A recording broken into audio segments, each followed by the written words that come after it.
Alright, let's have a look here. Let's have a look.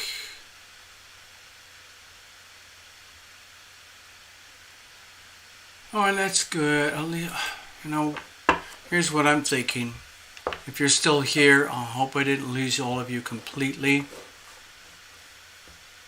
Oh dear, oh dear, oh dear, oh dear. So here's what I'm thinking. It's just like, if it's going to crash, at least it crashed just before we started the reading for Mr. Ross. So let's keep going. The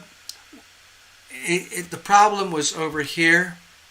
The whole internet system crashed over here, so I had to reboot everything. Sorry about that. Infrastructure.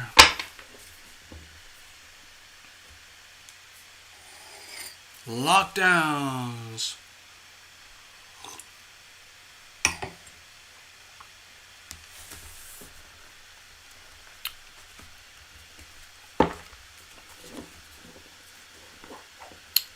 Yes, you're right, Jeffrey. We weren't even talking about anything prohibited, right? Hi, Starzy. Thank you. Welcome back. All right, so we're going to dive in. I just want to keep going. Cards are already well shuffled. I'm going to pretend like I'm starting again, okay? It looks very weird over here because I'm transmitting live, and at the same time I'm seeing all these huge yellow lights popping up on my screen. It's because I was trying to connect with you guys and chat with you guys, and it looks very weird on the chat. I'm sorry about that, but it's very distracting for me personally. As far as I can tell, we are actually live and we're here, and we're going to just continue, okay?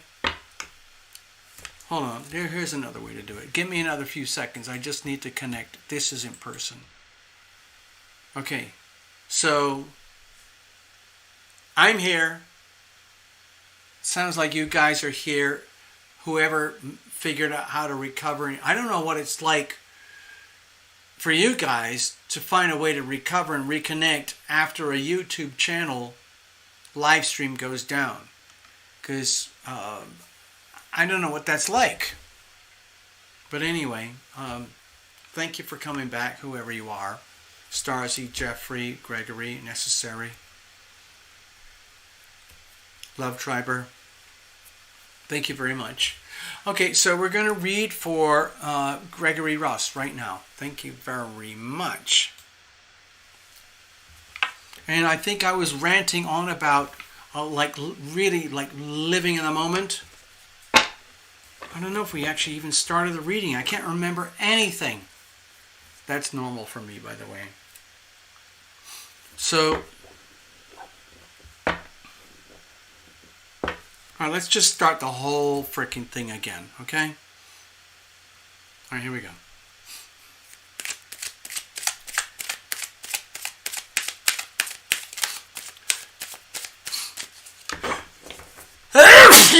Oh my God, I'm sorry about that. That just...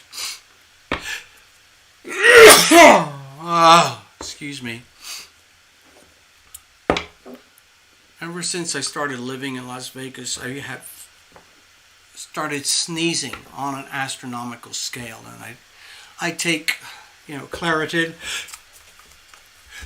I'm taking Claritin and Flonase, but I've never known anything like this. Anyway, here we go. We're still functional. Okay, so we were talking about weather in the United States. All right, got it. Thank you, Jeffrey. Yeah, so I was talking about that. Because Gregory said something about he's okay with the humidity. And,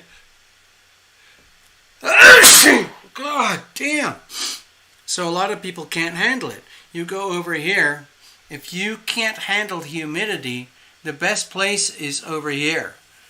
This place here is bone dry.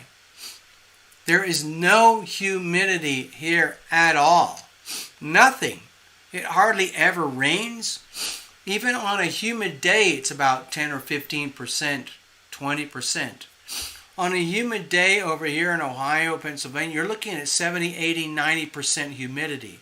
It's a completely different life experience in this part of the United States compared to this part of the United States. And like it or not, people do make lifestyle choices based on weather. Things like temperature and humidity. Okay? That's just how it is. We already know that Tina is exploring all these options right now. Incognito. Greetings, you just showed up. So we've been going for a while. I've got a reading booked for Gregory and then for Necessary, but that's it. I'm not doing any more readings. I've already got Melanie McCall booked for next week because I can't do any more tonight. All right? Anyway. Hello, Incognito. Incognito, again, I know you've been here before. Please could you remind us who you are, where you are, like with all the locations. I love to know. I can't help it. I just love to know where you are and, where you are, If you're incognito and you don't really want any of us to know, that's okay. I understand.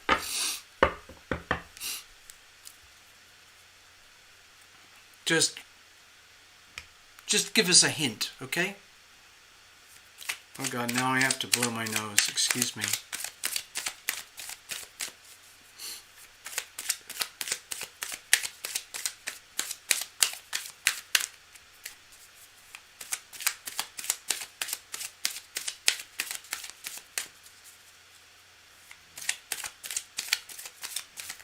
All right, here we go.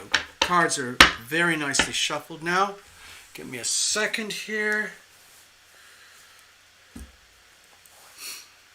I just need to blow my nose. Hold on. I'm sorry about this. It's kind of awkward.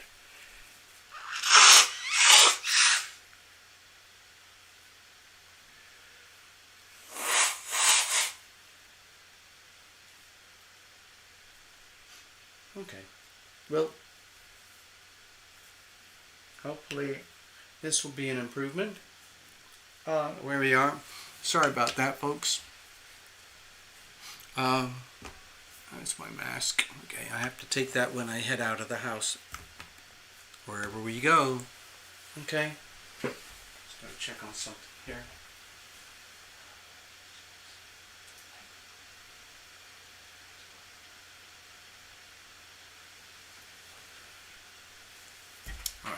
Let's have a look. Incognito, you're in Texas. Okay. Let's put that on the map here. Incognito is over here in Texas, the biggest state.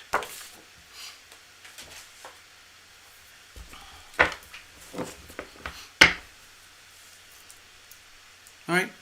Cards are shuffled. One last thing to the last second is proof that this is live. It's happening right now. Okay, so Gregory, it's really good. Okay, we talked about that big fat T-square, Sagittarius, Gemini, Pisces. A lot of flexibility required right now. I think it's a really good idea that you're allowing yourself to be flexible and being willing to consider other options, even though you might have been heart set on, a certain situation, like with Mom's house and all of that stuff. Okay? We're always in a state of flux. Always. By insisting that we stick to a certain pattern and we ignore the natural flow of flux, that's like a recipe for self-sabotage. So that's not acceptable, Gregory, and you know that. All right, here we go. Let's have a look. Let's see what's going on. Totally blind. Here's the situation. Here's the challenges. Here's how we handle it. If anyone's watching who you're not familiar with all the guests and everybody who's here, most of us know each other because we've been doing this for years. But sometimes people just show up out of the blue and they wonder what the hell is going on here.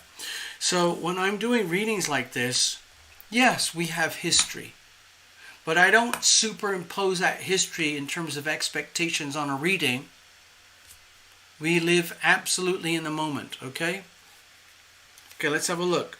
Over here, for those who are not familiar, we're looking at the external energy, the influences. I like to always go to the sacred geometry, which translates for me into the planets.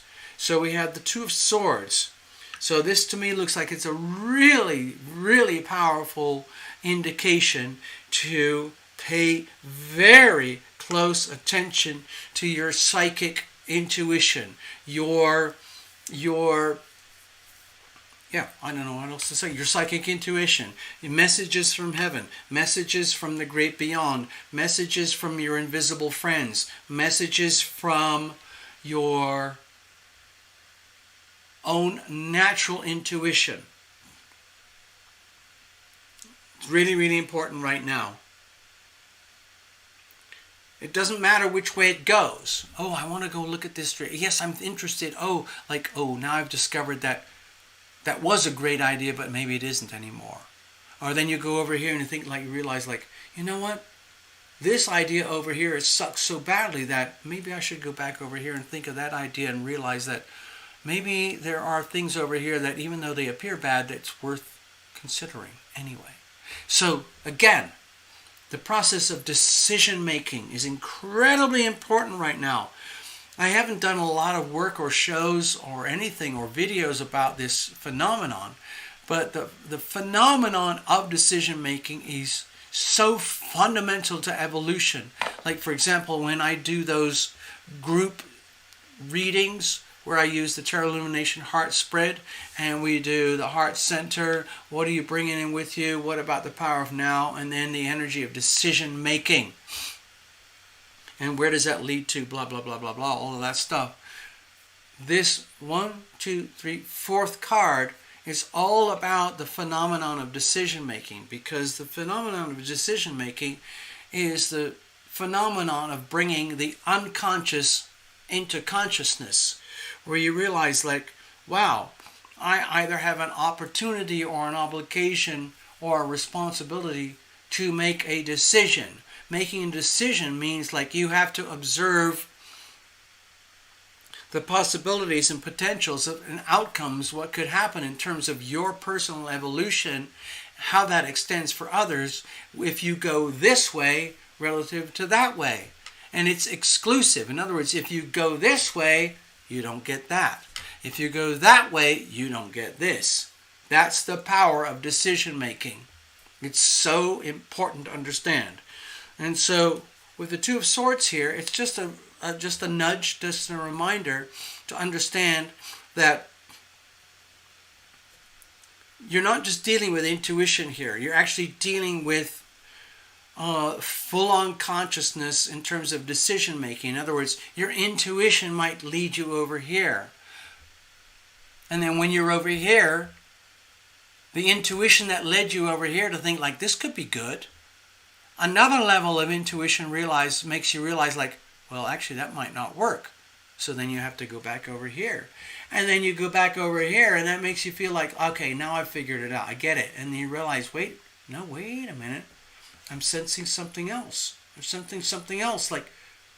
If I actually do lock into this decision over here, then I'm excluding this over here. And actually, this is starting to look a lot better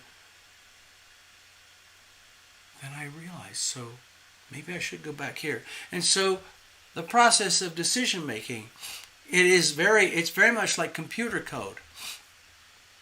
Are you in? Are you out? Yes, no. 0, 1.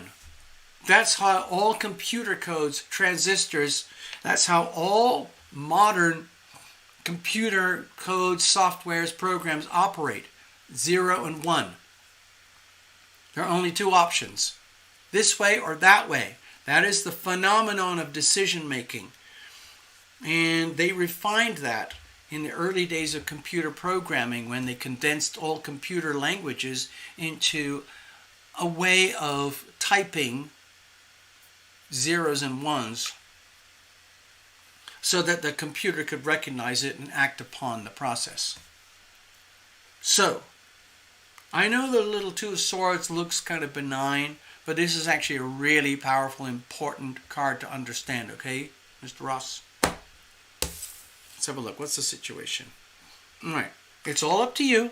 Okay, we got the Magician here, so you have to understand that you may have more power at hand than you realize. In fact, it's almost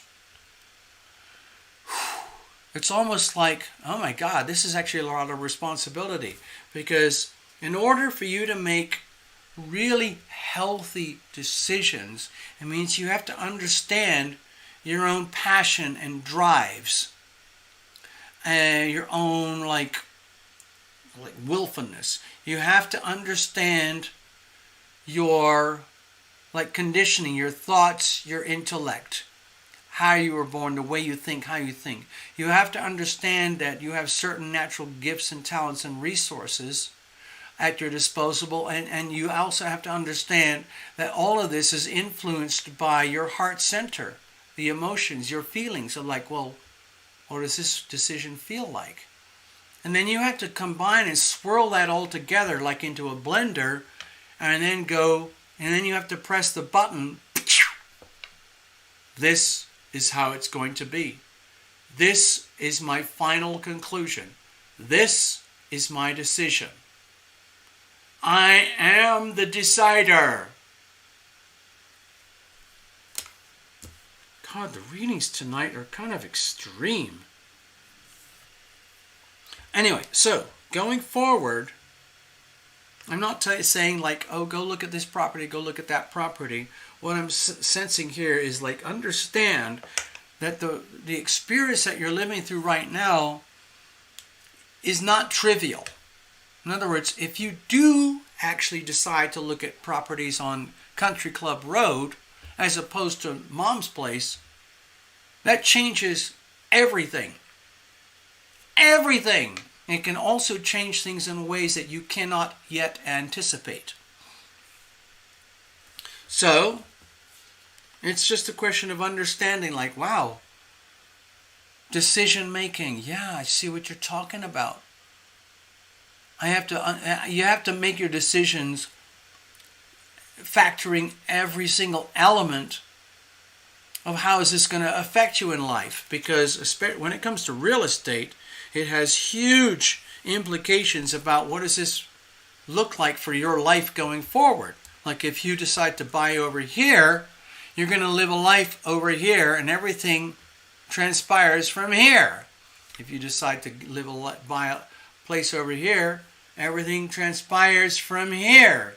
And these are completely different storylines. So yeah, this is important. What's the problem here? To me, it feels like the problem is that you'd like to be happy. You like to be happy. You like to be happy where you are, in the moment, right now. Preferably without having to make and go through all this decision-making process. Because you're at a point in life where actually you deserve to be happy. With no explanation, no apologies, no reason, no anything. It's just like, I like to be happy. I want to be happy. I deserve to be happy. I am going to be happy. But that's like a future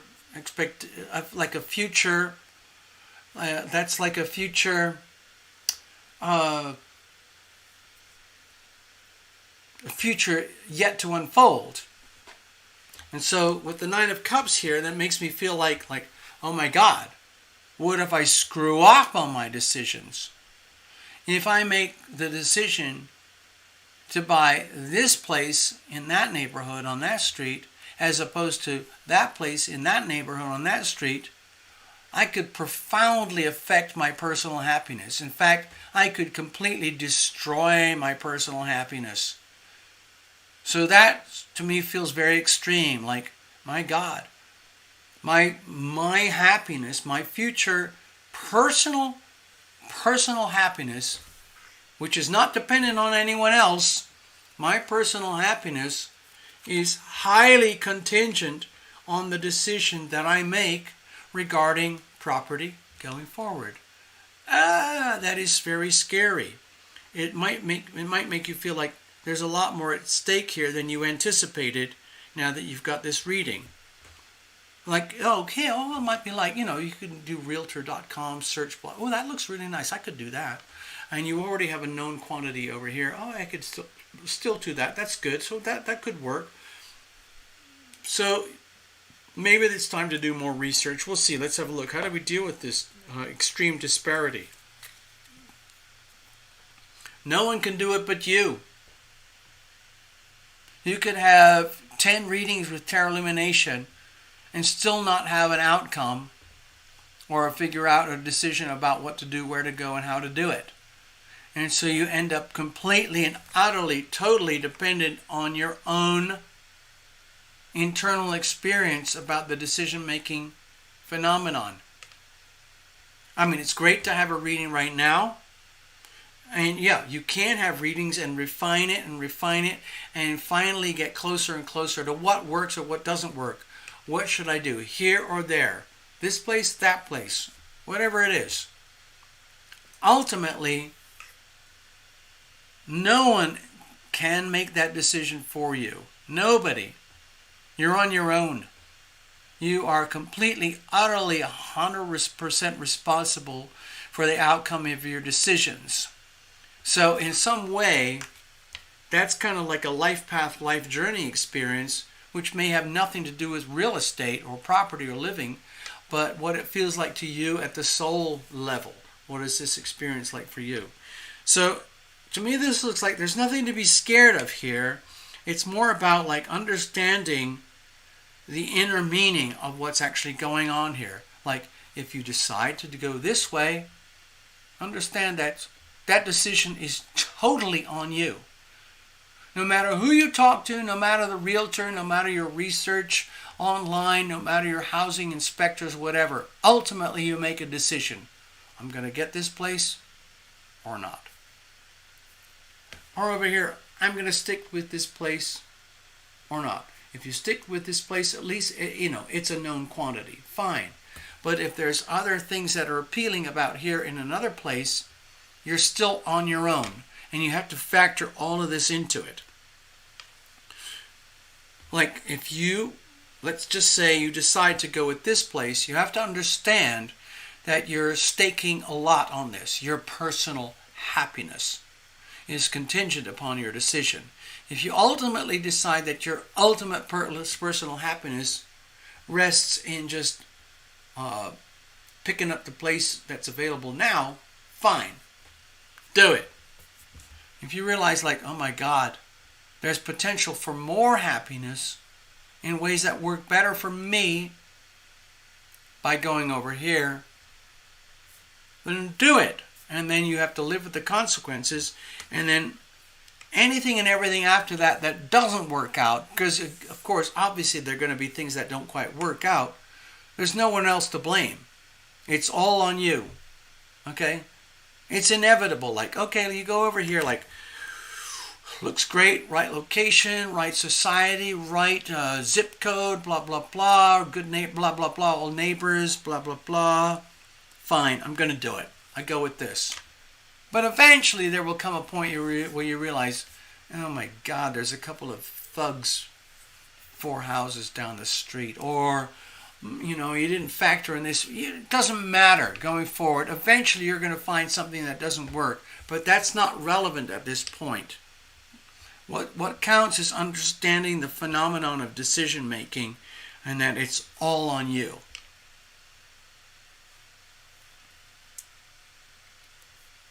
I hope that helps, okay? I hope that helps. All right, let's clear this up, and then we're going to move on to a reading for necessary. Thanks, Mr. Ross. Here we go. Let's clear this up.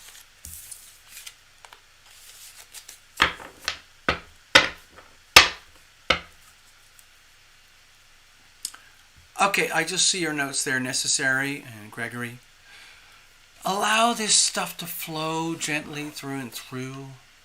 Pay very close attention to what happens around the Scorpio new moon, leading into the Scorpio new moon, and what happens as you come out of the Scorpio new moon and then you enter into the next few days of the Scorpio new moon energy ascending. Okay? Hey, I'm gonna go out tonight.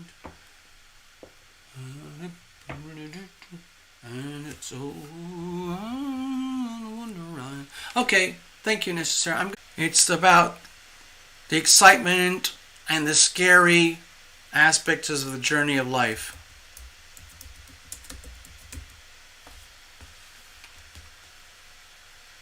Okay, let's see if this works. Wonder Ride song. Let's see if this works. Try this. This should be. It's called Wonder Ride. Okay, we are rolling. So, this is a birthday present from my sweetheart. Just wanted to share this. Okay, here we go. It's called Wonder Ride. Okay, I think this is the right music file. So, Wonder Ride is about, it's a story about just celebrating the journey of life. It goes up and it goes down. It's like going to an amusement park, very old-fashioned amusement park, you know, like the olden days. It's magical. I hope you can feel that here.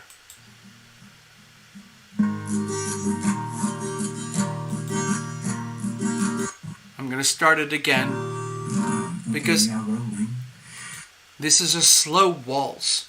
I wrote this to be kind of very old-fashioned and romantic. If you could imagine, like a dirt poor couple, they're probably barefoot. They don't have much of anything. But life is still there, and you can still make the decision to get on board the journey of life, and you realize it like, wow, this is amazing. It goes up and it goes down.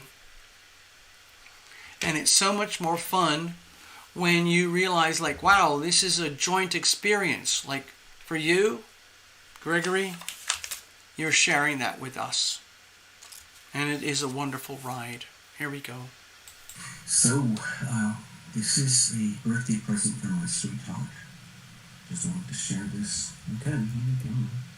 It's called Wonder Ride.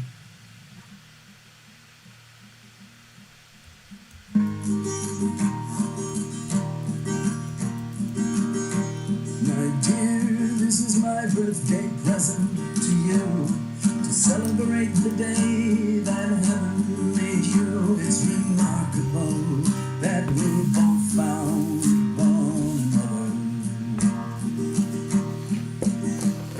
The day we set out on our transformational ride with each other at each other's side, it soon became evident that we are both changing. And it's such a wonder ride, my dear. Yes, it's such a wonder ride. Hold on tight, tightly, my dear.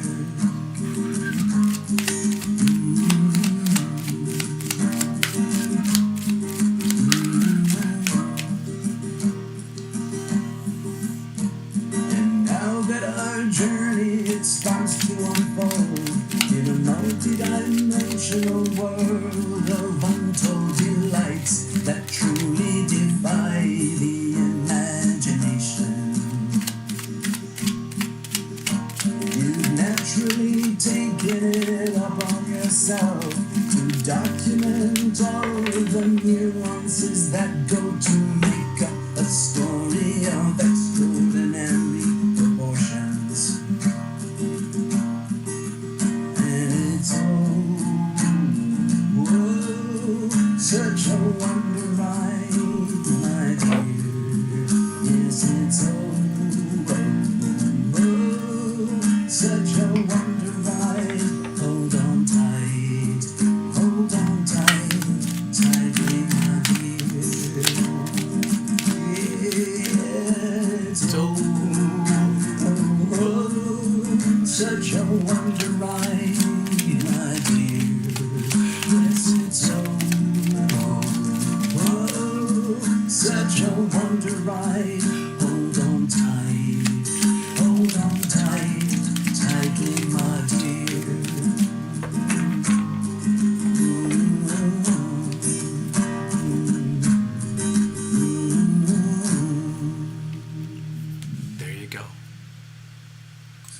That's the song Wonder Ride from Terror Lumination.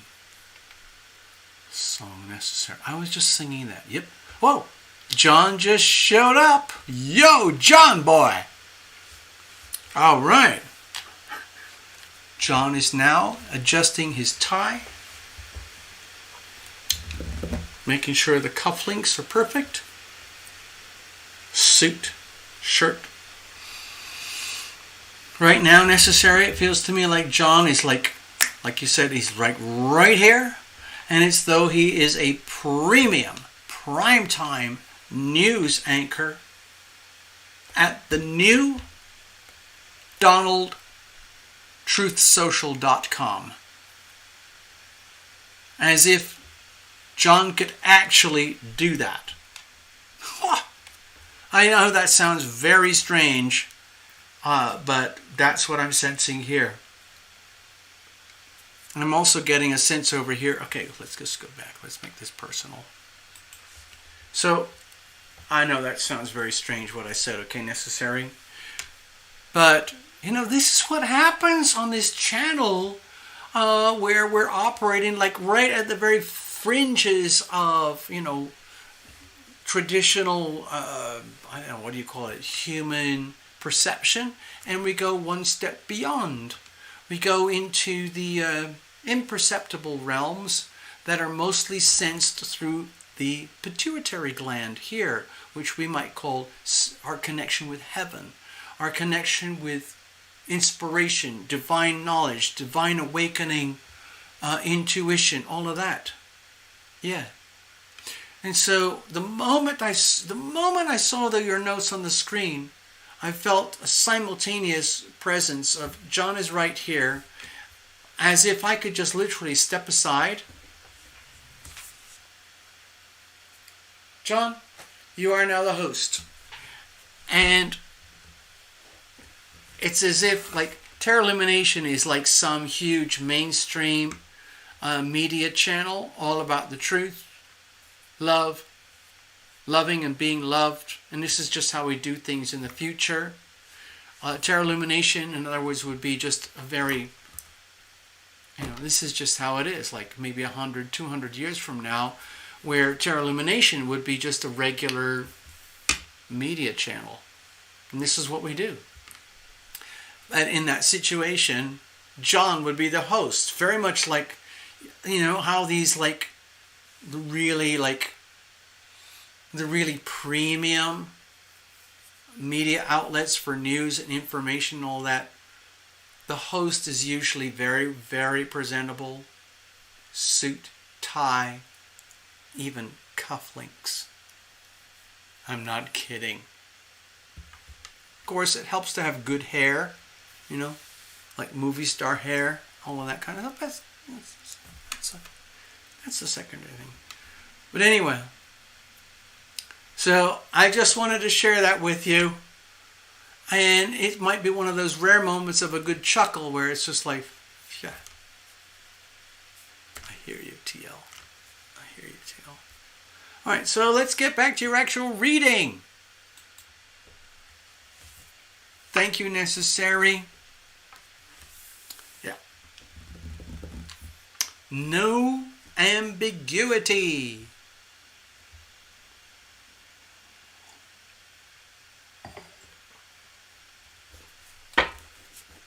Cards are very well shuffled. Again, thank you very much. Thank you again. Bless all these cards. Bless the whole freaking deck. The software, broadcasting software, all the complexities of hooking it all up, connecting it with the platform and the sound and the backgrounds, all of that stuff. It's all happening simultaneously through about 7 different softwares. So it's a lot for this computer to handle. But this computer is still good enough to handle it. It's right on the tips, but it can handle it. One day, I hope to become very wealthy. I expect to become very wealthy, and I'm going to buy whatever it is at the time. But right now, today, it would be something like a Windows 10 i9 octa-core gaming computer, which I would reconfigure for Terra Lumination, so that the only limitation is literally the internet connection or the platform. And then everything that we do here would just be no glitches, no stumbling, no interruptions, nothing. We're not quite there yet. I like to stay optimistic. Okay, Necessary, let's have a look what's going on.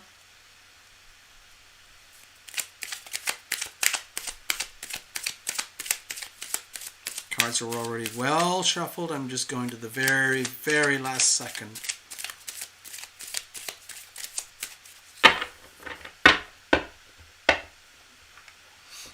Okay, Necessary, I'm just getting a little nudge here from John, like, hey, Necessary,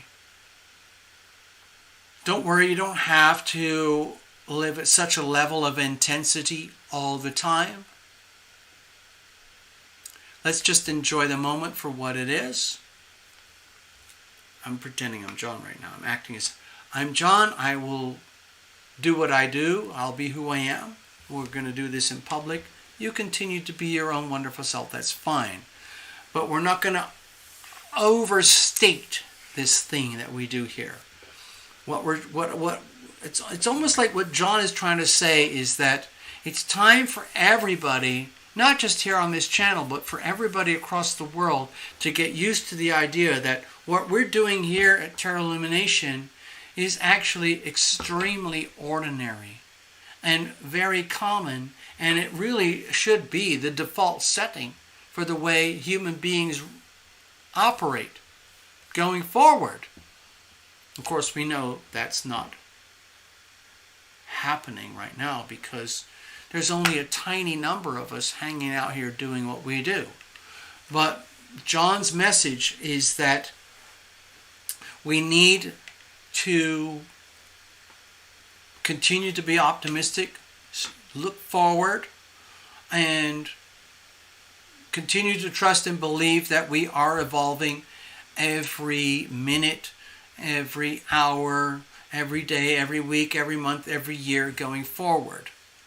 It might not look like it all the time because human beings, biologically, we're not much different to the way we were about 150,000 years ago. But we've had a lot of technical advances since then. But emotionally, biologically, physiologically, we are still animals.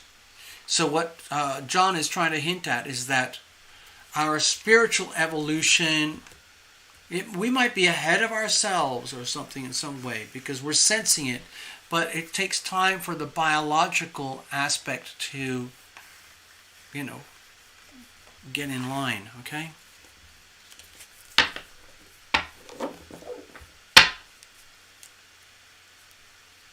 One last second shuffle. Okay? I see your notes there, Necessary.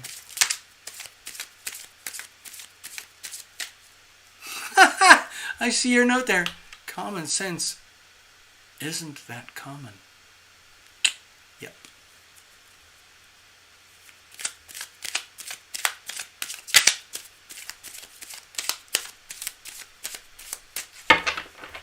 All right, let's have a look. This is just going to be we're just tapping into the collective, okay? But it's personal. Oh, wow, that was a really big cut. Okay. So we need to get very accurate here. The idea is accuracy. Here we go. Here's the situation. Here's the challenges. Here's how we handle it going forward. Now, a lot of you guys know who are watching right now, even though it's a small number of us, Necessary has been a very generous, kind contributor almost since the channel began. And yet here we are today, 4 years later. Well, whatever it is. March 2017, 17, 18, 19, 20, 21. 4.5 years later. Wow, we're still going. All right, Page of Swords here. So, think of this again as like a surrounding type of energy. I think this Page of Swords is highly correlated to this massive T-square. Right now, information, Sagittarius energy. Venus is in Sagittarius right now, so that's a very harmonious energy for Sagittarians. It's the idea of let's tune into what's healthy and loving and sweet and good for Sagittarians. Understanding that the moon is over here in Gemini, directly opposing Sagittarius. Like there might be sort of like spooky, weird, intuitive messages coming from the great beyond that upset the Sagittarius status quo about what works for harmony, what works for being in balance and harmony between yourself and the rest of the world and the rest of the world with you. And all of that is being brought into sharp focus by the extreme hard squares with Neptune in Pisces. Okay? This thing is a very hard T-square. It's moving very quickly because it's dependent on the moon. Venus is slower, Neptune is very slow. But for today, right now, tonight, this aspect is highly relevant for necessary truth. So guess what we have here? The Page of Swords. This is the card of necessary truth. This is the card of calling out the truth absolutely for what it is, no matter the consequences. This is the energy of the whistleblower. You got to call it out no matter what. Okay? What happens with whistleblower energy is that there's typically a bunch of people who get very, very, very pissed off at the whistleblower energy. Because the whistleblower energy basically says, it's like, I'm sorry, you need to know what's actually going on here. There's a few world famous whistleblowers right now. I think one is Julian Assange, another one's Edward Snowden, and the other one was the Bradley Manning. They put their whole lives in jeopardy in order to reveal the truth. You've got to reveal it to heal it. So they did that by choice.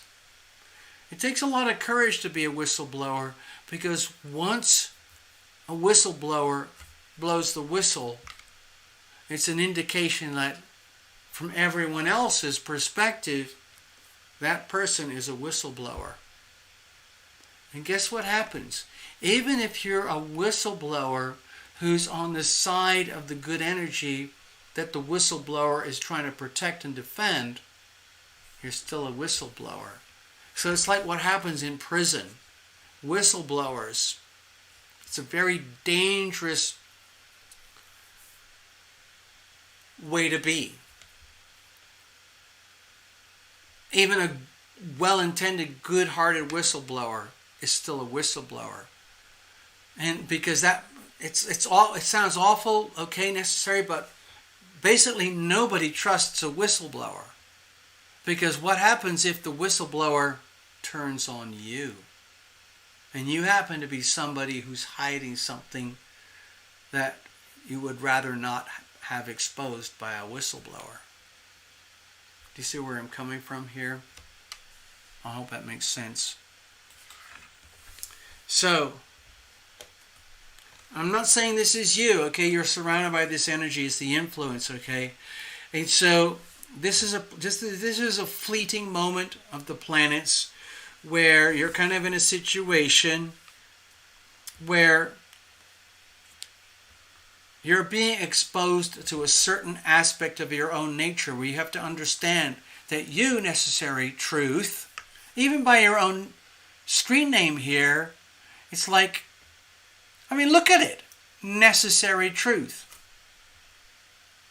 Let's get real here. Let's make it very clear. There is certain truth that is necessary, no matter the consequences. When you say necessary, it means it has to happen, no matter the consequences. And so the truth is revealed, no matter the consequences. And that's just how it is. what's the situation itself. Okay, so with the devil card here, you might be in a double bind. In other words, let's say regarding the truth or the communication of truth or the expression of your reality to your loved ones, friends, family, work, whatever. You might be in a situation like where you're damned if you do, you're damned if you don't. In other words, you're starting to realize in some ways it can be a real curse to be a truth teller. Because when you are a truth teller, it's great for the people who benefit from the truth. But it's really bad news from the people who suffer from the truth. And there's a lot of that going on planet Earth right now. From on a global scale right down to the personal one-on-one scale. And so for you personally, with the devil card here, it's the energy of bondage. It's a realization and understanding that by like being willing to allow yourself to live in a condition of, let's say, bondage or limitation in order to get along and to get by, that's actually an impeding kind of energy. And of course, that's not good for you. That's not good for you. That's not wholesome. That's not true. That's not the truth. And if it's not good for you, it's not good for anybody else. So it's very important to understand with this card of bondage here that you're perfectly at liberty to just unhinge yourself, unlink yourself from whatever is limiting you. But that means blowing the whistle on yourself. Oh no! Oh no! Oh my God. Who wants to do that? How many people do you know who actually enjoy or look forward or plan on blowing the whistle on themselves? I don't know anybody. So, again, for you, necessary truth, this is a necessary truth. It's time to understand that you might, in a very, very deep, subtle way, be the author of your own demise, where you are consciously and deliberately allowing yourself to be in a state of self-sabotage, which is not good for you. And then you end up having to be a whistleblower on yourself. Like, okay, I have to whistleblow on myself. I am in a state, I'm in a condition where I have allowed myself, where I am allowing myself to continue and live in life in a state of what amounts to bondage, one way, shape, or another, which is actually not good for me, because this is not good for me. How do you call that out on yourself? That's very hard to do. Anyway, let's have a look. What's the problem? What's the surrounding energy? Okay, so with the King of Pentacles here, it might be that you're in a situation where your decision making in whether you call out the truth on yourself is directly correlated to how does this look in terms of material reality to me in my life. In other words, if I call out the truth on myself, to myself, is that going to affect the bottom line in my material world? Dollars, cents, jobs, assets, resources, connections with other powerful people who impact my wealth, my abundance. Am I actually in control of my own wealth and abundance going forward? If or when I whistleblow myself. Ouch. Ouch. Ouch. That's very, very scary. Okay, I'm going to really dumb this down. This is not personal, necessary truth. It's like John is saying, fucking go for it. Go for it. Just say it. Okay? It's like, again, this is not for you personally, but it's about the concept thing. It's about somebody finally, let's say necessary truth, that you're a credit card junkie. You're a loan junkie. Okay, and everything looks great. You're perfect. You've got the perfect credit score.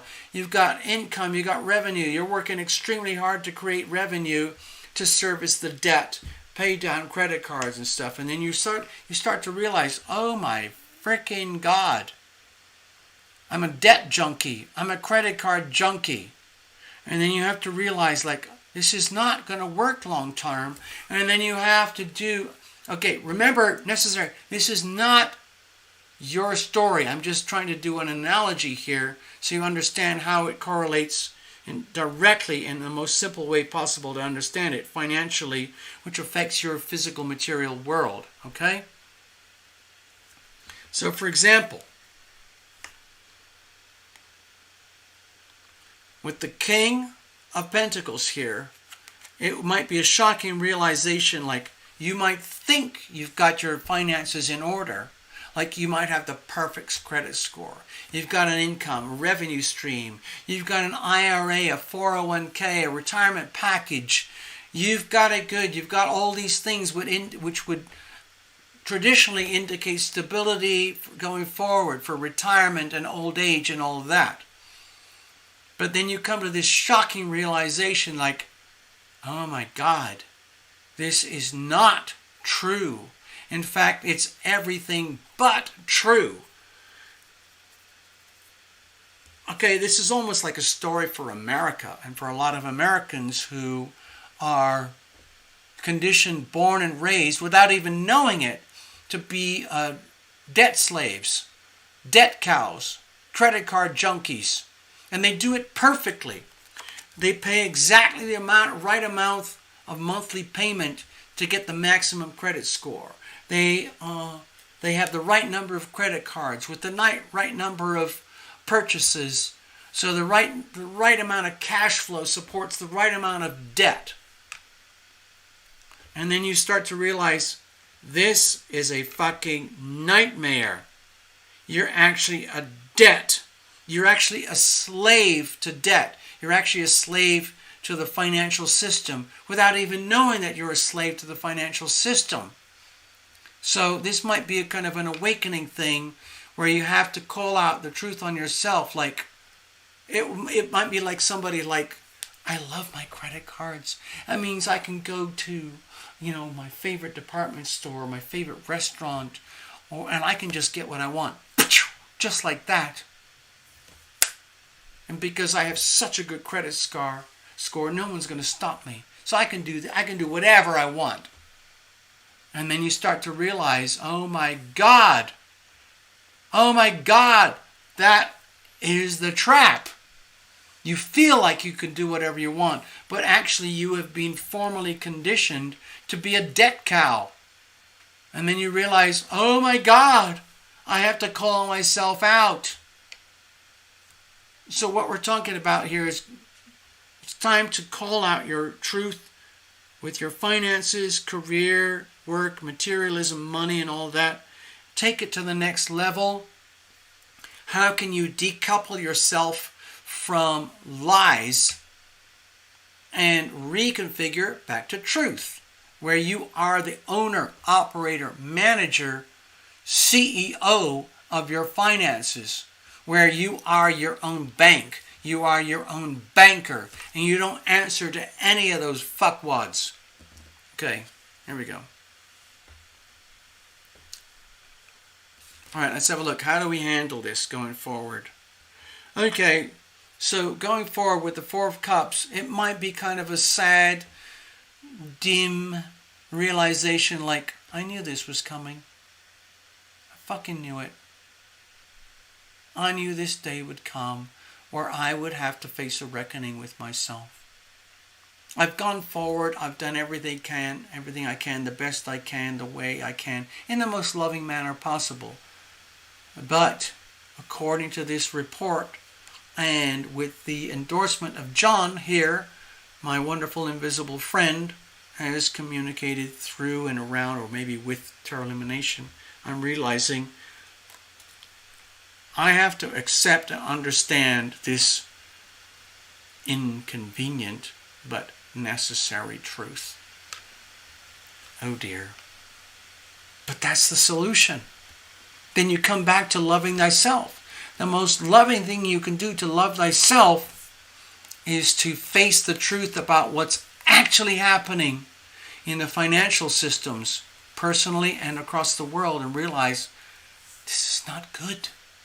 It's bondage, it's slavery, debt cows, debt slaves. Not good. It's time to rise above.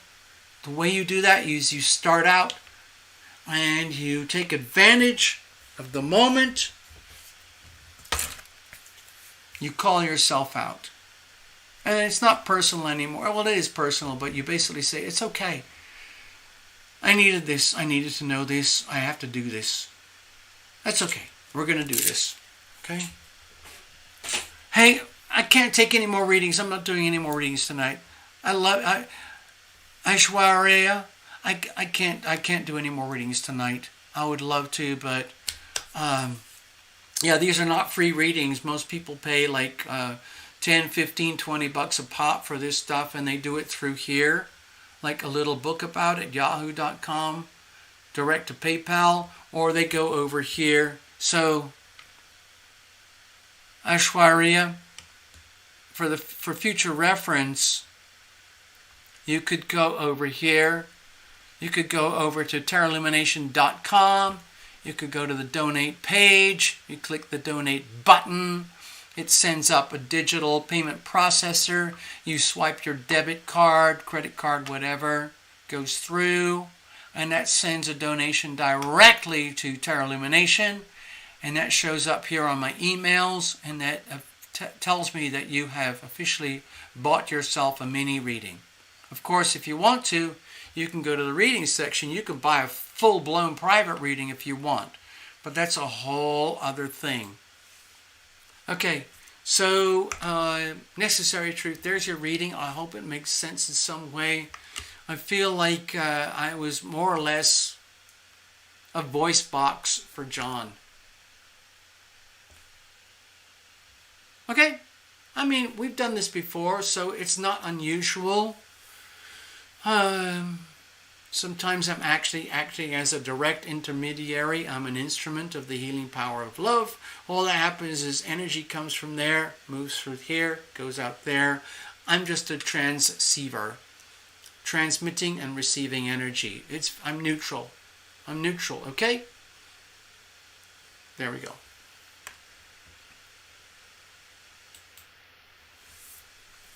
Alright, so I'm going to shuffle this up, put this out of the way, and yeah, donations. The link is above. Thank you, Necessary Truth. I hope that made sense to you. I hope I didn't shock you. Of course, the reading is coming from Terra Illumination, but, you know, there's no question about it that the energy of John was here, okay? He's one of your closest invisible friends. Okay? Thank you, everybody. Thank you for being here tonight. Thank you for your kindness and generosity. I'm going to shuffle up the deck. I'm going to play an exit song. Leave it like that. I'm going to play a really long, slow one. I wrote this song because I wanted to really uplift myself as if I was in some kind of big rock concert where everybody knows the words, and it's got that, what they call stadium rock feel to it. It's big, it's loud, it's kind of chanty, it's got that kind of gospel choir feel to it in the background.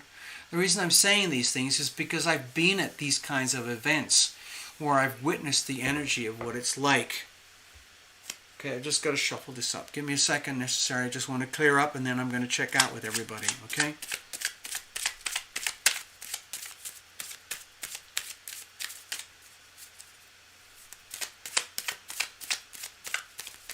All right, that'll work for now.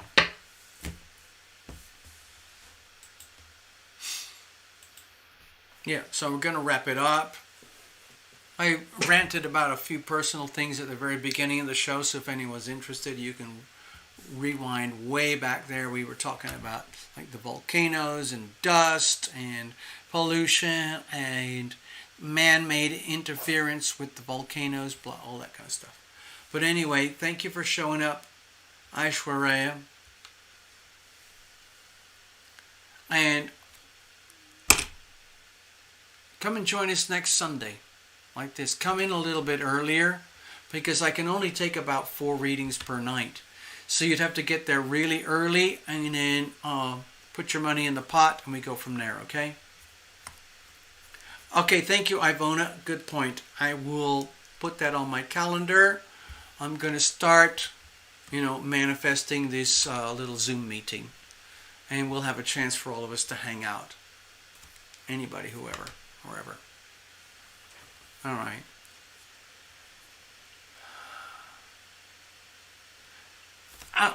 Okay, hold on. I'm looking at your notes. But outcome 4 of Cups. It's not an outcome. It's how we're going to handle this thing. So you might want to rewind that and listen again. The way to handle it going forward is understand that you might have been the author of your own demise in the past without even knowing it. Even though you're spiritually evolved, you're a highly sentient being, you have a lot of ESP, you're naturally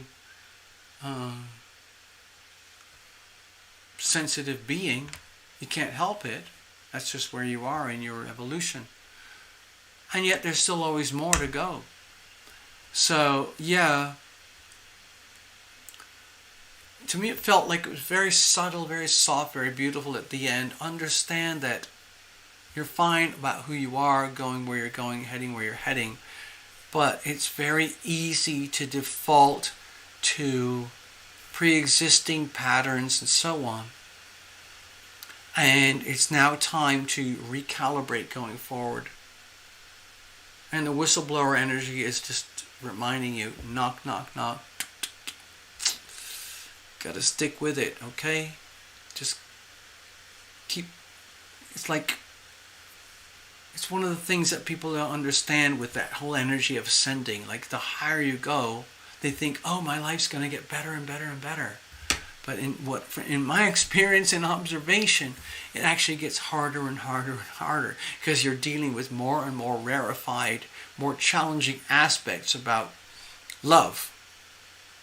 What does it really mean? How is it really defined? What does that look like for you in your life? Especially love thyself. That's where it gets really tricky. Luckily, we have each other to talk about these things. Thank you so much, everybody. I'm going to wrap it up now. It's been wonderful. I like doing these things for you. I've got to clear the decks here. Thank you, Necessary. And there we go. Tuck that over here. And I'm going to play that song that I said I was going to play. So it's pretty long. So please help yourselves, chat amongst yourselves. But I'm basically checking out. I'm going to have a little beverage. I'm going to tidy up the stage and everything like that. And get back to whatever we got to do over here. Alrighty. So, first of all, I have to find the song. Let's see if this actually works, people.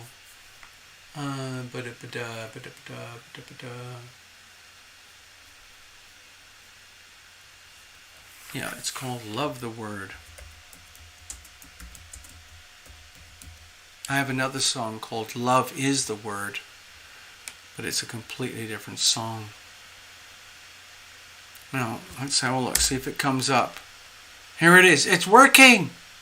It's an MP3, which is a music file, so I can play this. Let's see if it works.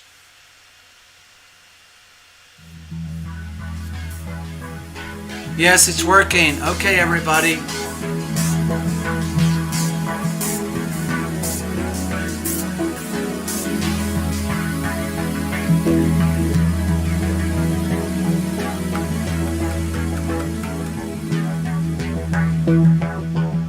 Sing the word, chant the word, speak the word, dance the word, say the word.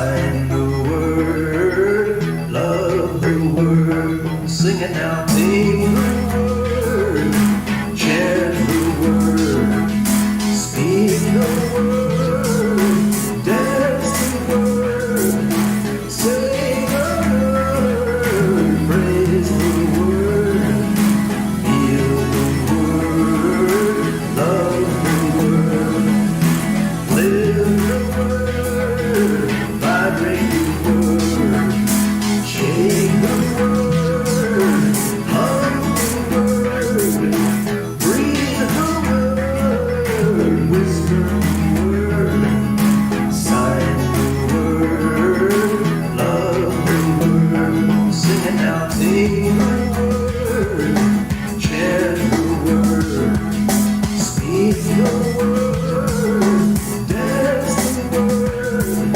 say the word, praise the word, feel the word, love the word, live the word, vibrate the word, shake the word, hum the word, breathe the word, whisper the word, sign the word, love the word, sing it now.